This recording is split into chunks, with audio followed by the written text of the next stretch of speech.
Hi, I'm Patricia Grabarek. And I'm Katina Sawyer, and welcome to the Workr Being Podcast. Today, Patricia has an article for us. So before we kick into seeing how things have been going, what's been going on in our lives, do you want to tell us what we're going to be talking about today for our article? Sure. So this article is about leaders and when leaders use stigmatizing language about COVID-19. So saying things like Kung flu, for example. So when leaders do that, what does it lead to? And basically the study, just spoiler alert, talks about the negative experiences in the workplace for all employees, but especially Asian employees. That's super interesting and important because there has been an uptick, as I'm sure most of our listeners have seen, in anti-Asian hate crimes that are occurring not just in the U.S., but also globally. And so obviously that's a big issue that we want to address and tackle. And then the question becomes, okay, well, why has this been happening since COVID began? And it's really interesting to learn more about how much language matters when we're discussing COVID and how much this could make an impact on not just, others' behaviors, but the actual experiences of Asian employees as well. Yeah, it's super important. I think that it's really critical for us to address this and maybe have people stop doing this. And the study actually, kind of at the end, the authors noted that, we don't know what's going to happen with COVID, right? Like COVID may be around forever. Everyone hears about the idea of having basically a flu shot, like a COVID shot you get every year, right?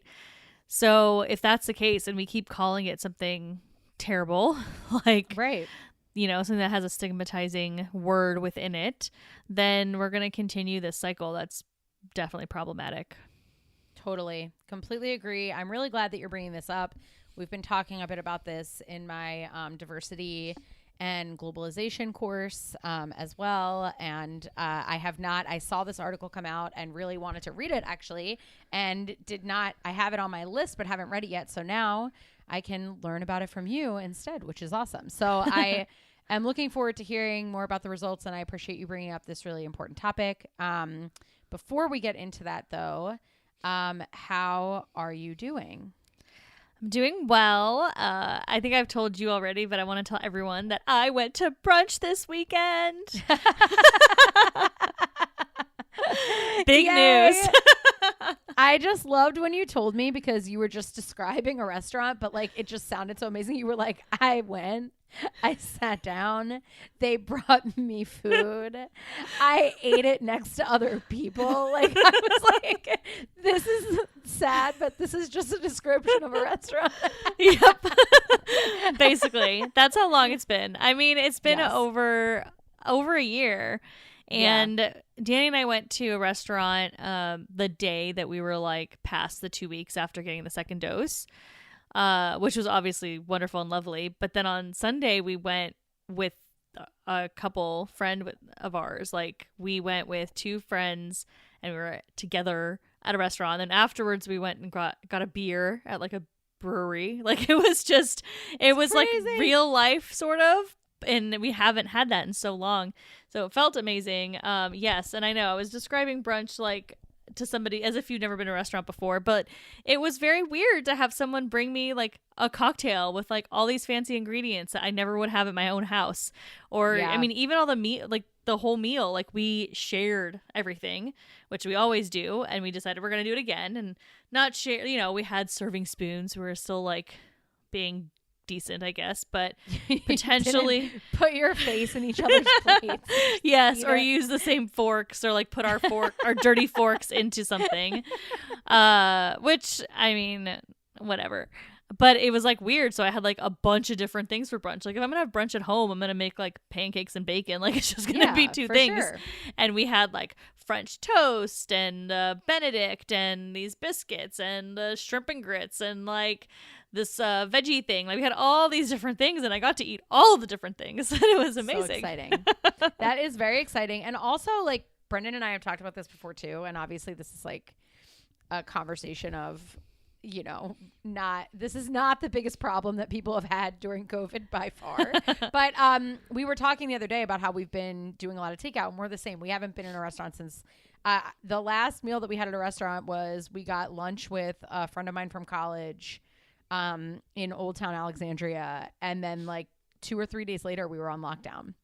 Yep. So we didn't know, obviously nobody knew, whatever, that would be the last time we'd be out. But, that was a long time ago now. That was over a year ago. So we were saying that like while takeout is good, like it sits there for a while. You have to transport it back to your house, or like it goes in a, delivery person's car, and then it's in their car for however long. And by the time it gets to you, like it's not the same as like, I mean, it's still good, but it's like, you can tell the difference if you get takeout from a good place versus getting it from the restaurant. It's not the same. Yeah. So I was like, it'll be so like nice to enter into like the world of having food that like was just made and now it's like in front of you, as opposed to like it was made and then sat there and then got picked up by a person and then sat in their car for 45 minutes and then came to you. Yeah.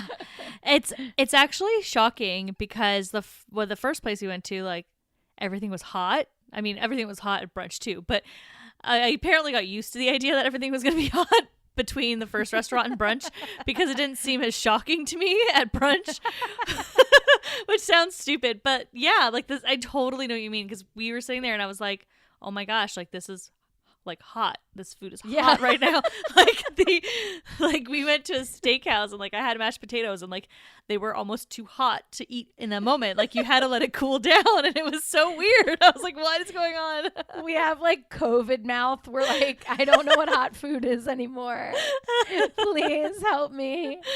Makes a difference, it's true. though.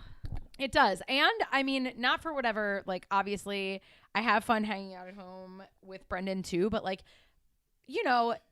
when you're in the house all week long and then you're together in the house on the weekend and it's just the same, like the two of you, there's only so many new things that have occurred. And like, as you know, I can like, basically talk about any amount of things for any period of time, and everything that happens to me during a day is potential shareable content. Like I have no problem doing that. But even like for me, it's like one of the things that I really like about not just like restaurants, but being out in public is like, you see so many other people and there are so many other things to talk about. Like, what are those people fighting about? Or like, that was a date that seemed awkward. You know what I mean? Like, then you have like stories of things that happen, or just like people you meet, like, you sit down at a bar to have a drink and the people next to you are like cool and you start having a conversation, and it might be like 20 minutes or something, but it's still like, oh, that was interesting. Or maybe they're weird. And then you talk about it for like 6 months, for like after it happens, like some weird line they said, like, who knows? But it's like, you have none of those interactions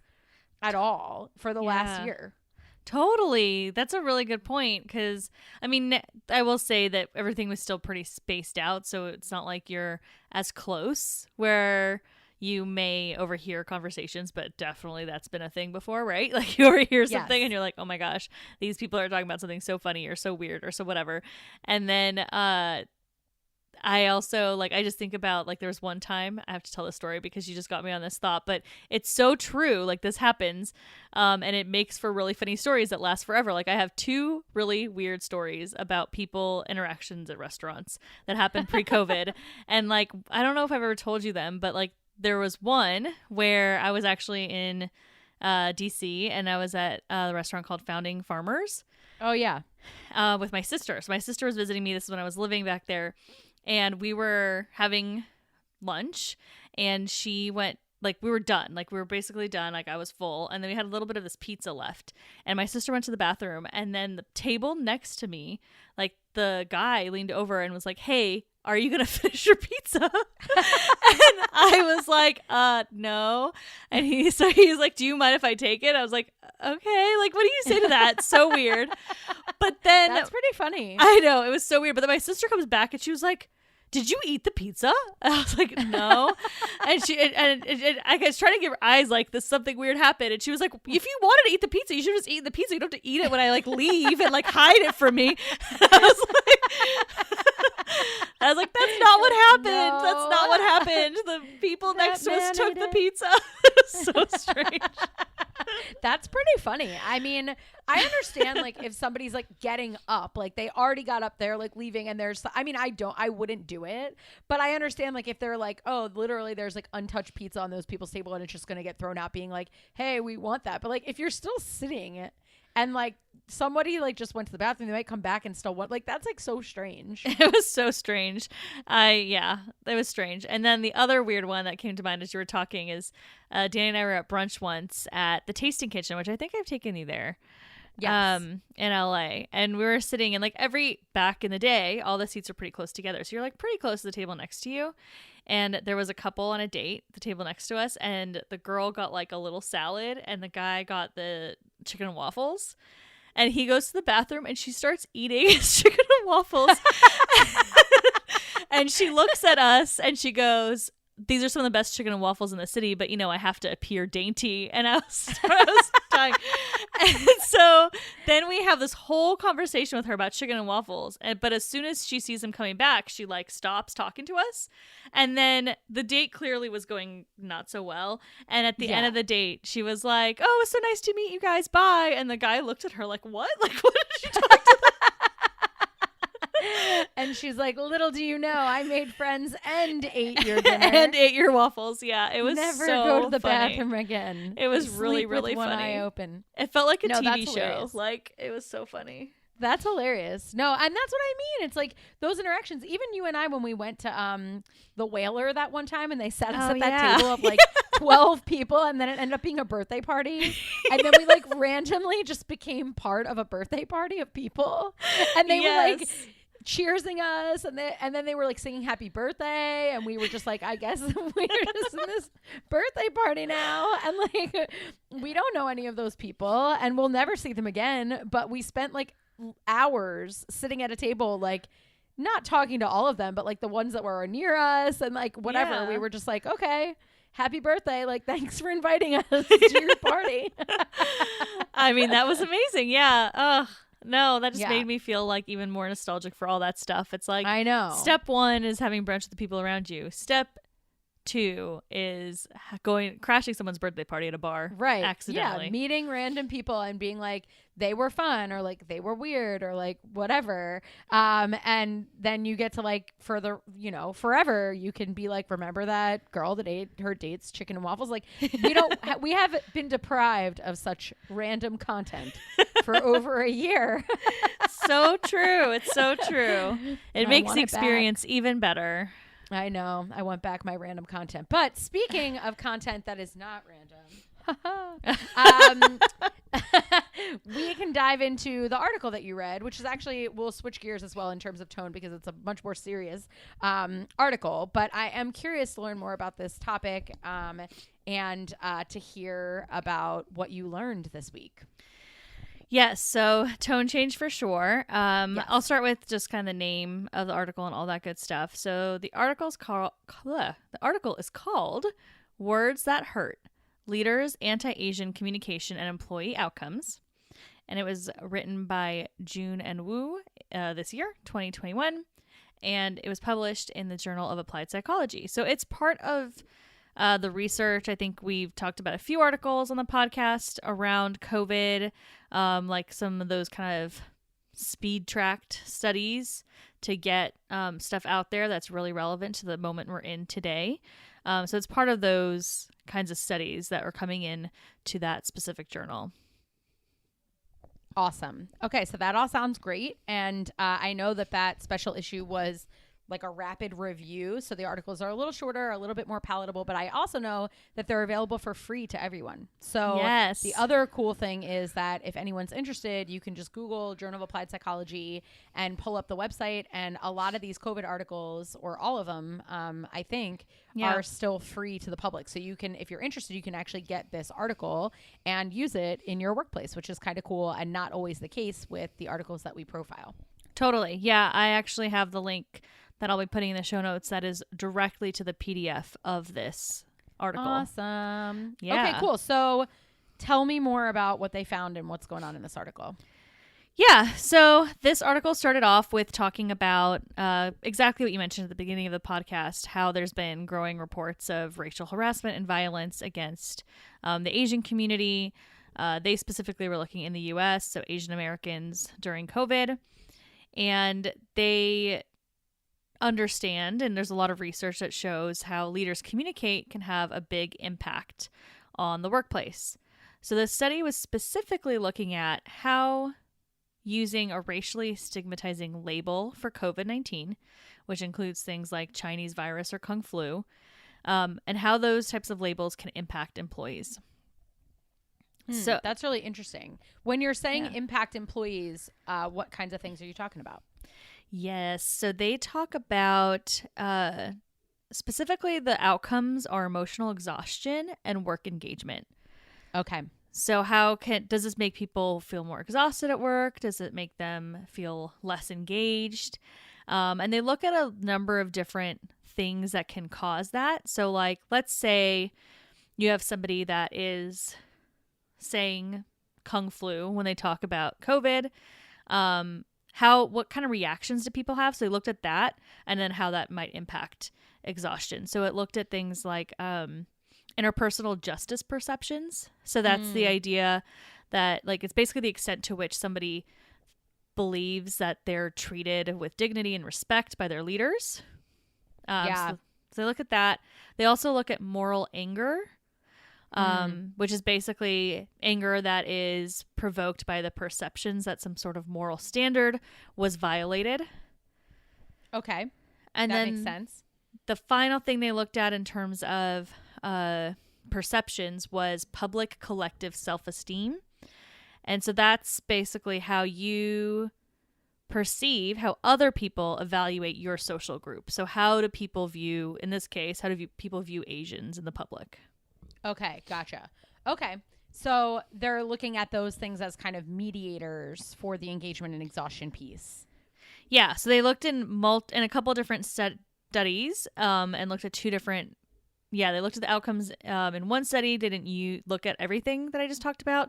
And the second study, they looked at more depth to kind of understand like what causes interpersonal justice perceptions to change. So that's really what the driver was here. It's, if a leader is using one of these terms, how does that impact interpersonal justice?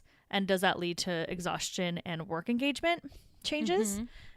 And then the second study looked at like the next step. Like, so before interpersonal justice perceptions change, what's happening? What's the immediate reaction? Okay, gotcha. So that's where the moral anger and the public perception piece comes in, or the public perception piece comes in somewhere else? Yep, but you're right. They both come in at that point. Yeah. Awesome. So when I talk about the results, I think it'll make it clearer. Yeah. That's awesome. Okay, cool. So, and I like those variables. Moral anger is an interesting variable because it's not the same as just like regular anger. It's like anger coming from a place of feeling like someone has done something immoral. So that's definitely an interesting and new variable or a new take on that emotion. So that's also a kind of a cool newer piece of the paper. Yeah, it is really interesting. I've never seen, well, I probably have at some point, but I can't think of a study off the top of my head that has used that. There's probably studies in the justice space that have used that more often than maybe I'm in that literature. But they basically talked about how there's this model of justice. It's the deontic model of justice. And what that model argues is that both the victim and a third party, they both groups. So if a leader is saying something that's negative or they're harassing one person, the victim and the third party, the person that's not even directly being mistreated, can have an emotional reaction to this violation of moral standards or norms. Mm-hmm. Right? So so if I see someone in my workplace being mistreated, the model says it's not just bad for the person that's experiencing the mistreatment directly. It can also be bad for someone who vicariously experiences that. Yep, exactly. So if they see that somebody else is experiencing this, there's potential for them to also get angry about that, which I'm sure everyone can understand that concept or feeling. They've probably been there before. And then that can lead to changes in that interpersonal justice perception. So it's not just that at least in theory, and spoiler alert, this is what they find, but at least in theory, if I see someone being mistreated, even though I'm not personally being mistreated, I might perceive that my leader is less respectful of me or treating me with less dignity, even though I am not the one that's the victim in that instance. Yeah. And so it ostensibly makes you feel angry from a moral perspective that this is happening. And because you're feeling angry about the morality that you're seeing around you, your perceptions of justice go down. And we know justice perceptions are really important in the workplace for promoting a whole bunch of things. But if people see the workplace as being interpersonally disrespectful in a way that certain groups are treated with more or less respect than others, it doesn't just send a signal that the person that, as you're saying, experiences that disrespect is going to have a bad time at work, but it also sends a message of, oh, that could happen to any of us. Not only am I upset that it happened to that person, but it also sends a signal like, wow, this isn't a place where people are treated justly, and that could mean bad things for any of us, including me. Exactly. You've got it. Yeah. So those are the theories that they have in place in this paper. And then obviously they test them. So I'm going to talk about each study separately so I can talk about the results a little bit differently for both. So I'll start with study 1. And it was, again, we talked about how this paper is one of those ones that kind of was quickly done in the moment because of what we're experiencing today. So it's a little more simple of a design than maybe some of the other studies we've talked about. So the first study is a survey that they did of working adults. And what they were measuring is understanding how often a leader uses a stigmatizing COVID-19 label. So participants were reporting the frequency of 6 different labels. So the labels that they included were Chinese virus, China virus, Wuhan virus, Kung flu, Asian virus, and foreign virus. Okay. So those are the 6. And then they asked them questions around interpersonal justice perceptions, emotional exhaustion, and work engagement. And they asked over 500 employees, so people, again, that were in the workplace, and made sure there was a decent split. They wanted like half and half, Asian, non-Asian, and they had 253 Asian employees in this study. Gotcha. Okay, cool. So, and it's a 1-time point survey? Exactly. Yep. Okay. Yeah. So they asked them how they, how leaders use this label. And then when they asked them questions about like interpersonal justice perception, so just so you know, which is a potential, I think there's a potential issue with this question, but when they were talking about interpersonal justice perceptions, they were saying, since COVID-19, to what extent does your supervisor treat you in a polite manner, treat you with dignity, treat you with respect, stuff like that. Gotcha. So trying to really pinpoint like during this time period, I will say that could be confounded with a lot of changes that were happening as people were shifting, because this study was done in the late April of 2020. Yeah, and I mean, obviously they don't have any way of knowing whether or not this, while they're trying to pinpoint it and say, okay, we have a very specific independent variable of like how frequently is the person saying this, so we need to cap the time frame that we're trying to predict of like, okay, it needs to be something that happened during this time frame, so the outcome also needs to be happening during this time frame.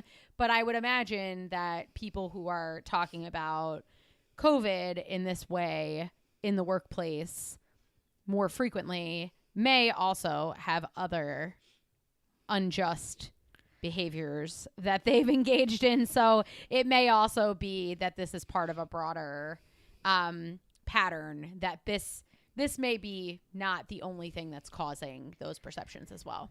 Exactly. Like it could be that that same leader, if they're calling it the Kung flu, may also not take the virus seriously and be expecting employees to, still show up at work, or making fun of masks, or, there could be a lot of other things going on. But with that caveat, they do find some linkages. So I think it's really interesting. Mm-hmm. Yeah. Okay. Awesome. Yeah. And then they, like I said, they measure emotional exhaustion and work engagement. So what they found was they found that about 20% of their participants said that their supervisors used these COVID-19 labels. So I think that's a pretty big percentage, but it's also kind of good that it's not. I was like nervous. I was going to see it was like 80%. So when I saw 20%, I took a deep breath. Yeah. Yes. Yeah. I mean, that's still higher than I would think, 1 in 5, but it's still, I mean, obviously it's not the majority, which is good. Yes. Yeah. So they saw 20% of people said that their supervisors use the labels.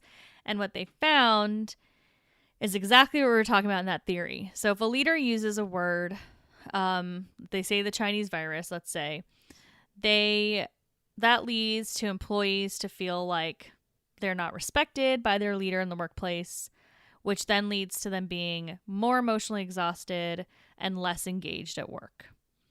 And so this was true for everybody, but then it was even bigger of a problem if it was an Asian employee responding. Okay. So the impact of that was greater for the Asian employees versus non-Asian employees, but everybody didn't benefit from that. Exactly. Yeah. So everybody's well-being was impacted and everybody was less engaged. But yeah, the bigger impact was for the Asian employees. Okay, that's really interesting. So it's not a good idea in general, but it has this particularly strong impact on individuals for whom it's directly relevant. So that makes sense. I'm curious to hear about the lab study because I want to know how they built on this, and the lab study would help tack down some more of the causality. Yes. So the lab study they used, it was a vignette study. So I think we've talked about it before, but we'll talk about it again just so everyone's aware. Basically what happens in the vignette is a participant will get something to read. It'll be like a little story, right? Like imagine this thing, or basically what they told them is imagine that you work for this large manufacturing company and you were told that a supervisor sent out this message to all employees about the new COVID-19 policies, right? So everybody would read this message from a supervisor. Some people would get a message that had neutral language, right? It would say coronavirus or COVID-19. And some people would get a message that had the more stigmatized language. So Kung flu, Chinese virus, etc. And then they also looked at race, right? They looked at Asian participants versus non-Asian participants. Same process where they actually had 400 participants in this study, and they had about a 50-50 split, almost 50-50 split between Asian and non-Asian participants. Okay, awesome. That sounds really good. And I think it's good that you explained the vignette process too. And of course, the idea is that whatever you read is going to directly influence your responses on the following things that you're going to be asked about. And I'm guessing that they were also saying that they thought that Asian participants would be more impacted by reading this than other participants. Exactly. Yes. So they asked, after somebody read the vignette, they were then asked questions about moral anger. So to what extent did you feel the following in response to the labels for COVID-19? And so it included anger, being upset, hostile. Then they asked the public collective self-esteem questions. So the questions were like, overall, my racial group is considered good by the team leader. Or in general, my team leader respects the racial group that I'm a member of. And so again, with them, as they're answering these questions, they're supposed to be thinking about being an employee that got this message, right? Mm-hmm. Then they also asked them about interpersonal justice perception. So do they feel like that team leader treats people with respect, etc.? Asked them about emotional exhaustion and work engagement as well. Okay, awesome. So what did they find? So what they found is that basically same idea as the last one. So participants that read the vignette that had these negative COVID-19 labels saw lower interpersonal justice perceptions. They were more emotionally exhausted and lower work engagement. But in addition to that, what you see is that for the Asian group, they felt that the interpersonal justice perceptions were low because they also had high moral anger and low public collective self-esteem. So basically meaning they felt really angry from a moral perspective, and they also felt like the leader in the vignette didn't care for their social group or their race. Mm-hmm. And then for non-Asians, the public collective self-esteem went away, which makes sense, right? They're not part of the group, but the moral anger was still there. So the non-Asian participants experienced moral anger from what they read. Then that made them feel like they didn't think there was great justice. And then they've, said that they would be more emotionally exhausted in that job and have lower work engagement. Yeah. Okay. And for the Asian participants, it went through sort of two pathways, through both the public self-esteem and through the moral anger, and the results were stronger, right? Yes, exactly. Yep, okay. Exactly. So basically, though, the big takeaway is that no matter who you are, if you see a leader talking in these derogatory ways, using stigmatizing labels, everybody, it doesn't like it. Like, no matter who you are, you're going to be angry about it. Everyone got angry about it. And then that led to them feeling like, they aren't respected and treated with dignity. They're more exhausted, less engaged. The only difference is that for Asians, that's a bigger effect. And they also felt like their social group was not respected. Yeah. So the interesting thing is that, as we know, because people said, 20% of leaders are saying these things, it's probably the case that these leaders are either not aware of or don't care that they're in enough of minority to want to use this language and to promote this kind of language that the average impact is negative, and not recognizing the power of their words. I think a big takeaway is that, you might think that you're just saying something, or you might be saying something to get some kind of a reaction, or think that it's funny, or whatever the case may be of why you're saying these kinds of things. But if you want to be a good manager, you have to realize that the net impact of doing that is negative on everyone, and not just, it's not just an issue of, obviously racism is a form of interpersonal injustice and inequality, but it's not just even about that specifically. It's like these broad perceptions that people have of you as a just actor. So you're tainting your own reputation on average and creating problems on your team, which exhaustion and engagement are directly linked to performance, even though they didn't put that in this study. So, if you are one of those 1 in 5 people that, had been using that language or continued to use that language, you are not in the majority in thinking that that is appropriate. And because of that, you're having really negative impacts on your workforce. So not only is it like the right thing to do not to say that, but even from a business perspective, it doesn't make sense for you and your career trajectory or for the company. Totally. It's really important to think that, we're going to advocate all day long that this is not a good idea to speak this way at work, period. It doesn't matter what impact it has. Like, you should be, kinder,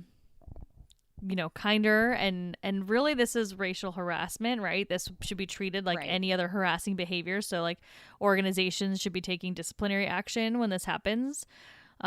Which I'm assuming maybe does, but I'm guessing that there's plenty of times where it doesn't happen. It's not always reported. Yeah. Probably too. Totally.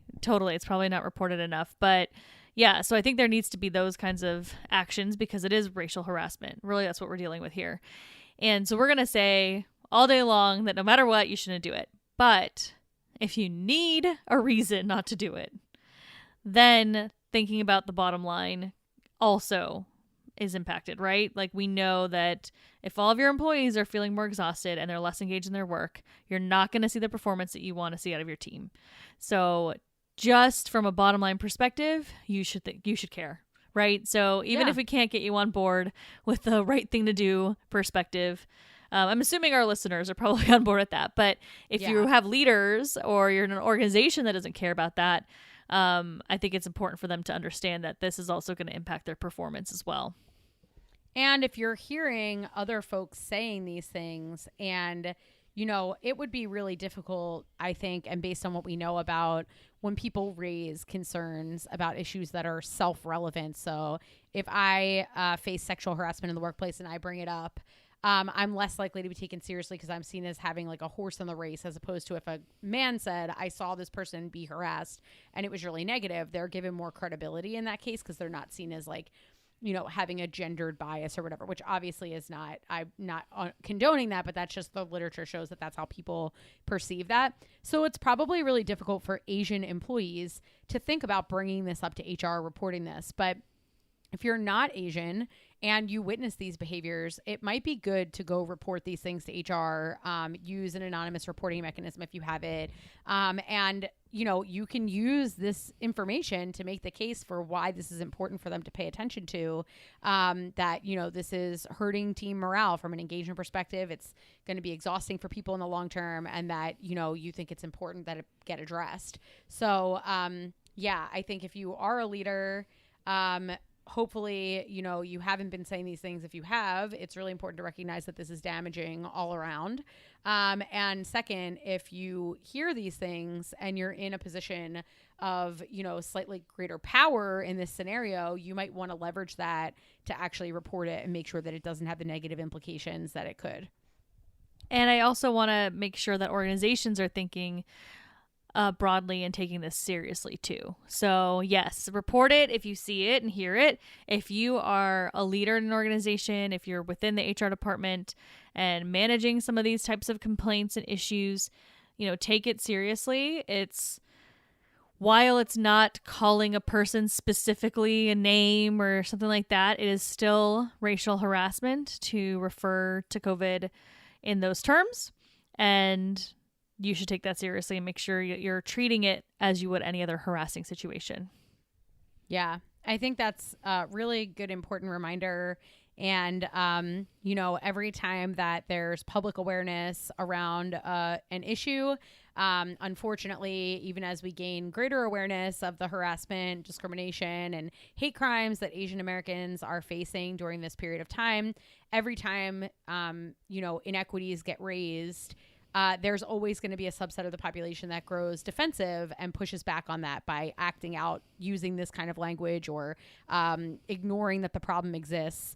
And so I think it's really important to draw attention to this, not only as something from a values perspective that is wrong and we should all work to eliminate in society, but also to know that the data is now supporting that this is not something that is creating any kind of positivity, as you might imagine, but just not even outside of that community, but more broadly. So I think the more we can document the negative impacts of this, the more equipped people are to argue about the dangers of ignoring it or saying that it's not real or that it doesn't matter. I think it's really important to make sure that we know that. Yeah, I agree. I think, well, I basically want to repeat everything you said, so I'm just not going to say it. But no worries. But I do really think that it's important that we take these things seriously, and I do think the study is very important and timely, and hopefully can do some good that this study exists, that we can have these conversations. I know that the community is definitely suffering, and there's a lot of fear, and then there's also a lot of dismissal, which I've seen, unfortunately, to this experience. So hopefully more research like this can help people, become more aware of the problems with using these types of words and language, and actually drive positive change instead of dismissing the issue. Yeah, completely agree. Documenting that the issue exists. 1 in 5 managers was reported to use this kind of language, and that it has negative impacts when it comes to issues that are very highly emotionally charged. Data is often useful for making a case for why we should pay attention, and helps to turn an issue into, it helps you to point to something that's concrete that can't be refuted by, well, I think this versus I think that, right? Even though people can try to do that, but really documenting the problem and showing that it has negative impacts, because there's so little research on Asian Americans in general, I think is super helpful in this instance and beyond with regard to other groups that face stigma and discrimination in society. So I'm really happy that you read this article. Thank you so much. It's really important and impactful, and I learned a lot today, so thank you. Of course. Happy to share it and happy to have read it, and hopefully saved you a little bit of time since it was on your list anyways. Yes, it did. Good. And for all of our fabulous listeners out there, we would love to hear your thoughts, your questions. So please send us a note. You can email us at contact@workrbeing.com. You can always find us on our website, workrbeing.com, and on social. So we're at workrbeing on LinkedIn, Twitter, Facebook, and Instagram. Also would encourage you to check out our courses. We've talked about it before, but we have some courses online. We have a free one as well on managing stress. So if you want more resources, that's there for you. And finally, we'd love for you to share this episode with somebody that you might find, that you think would find this interesting or relevant to them. So please subscribe and share our show and leave us a review so others like you can find us. Thanks for listening. The Workr Being podcast is hosted by us, Patricia Grabarek and Katina Sawyer, and produced by Allie Johnson.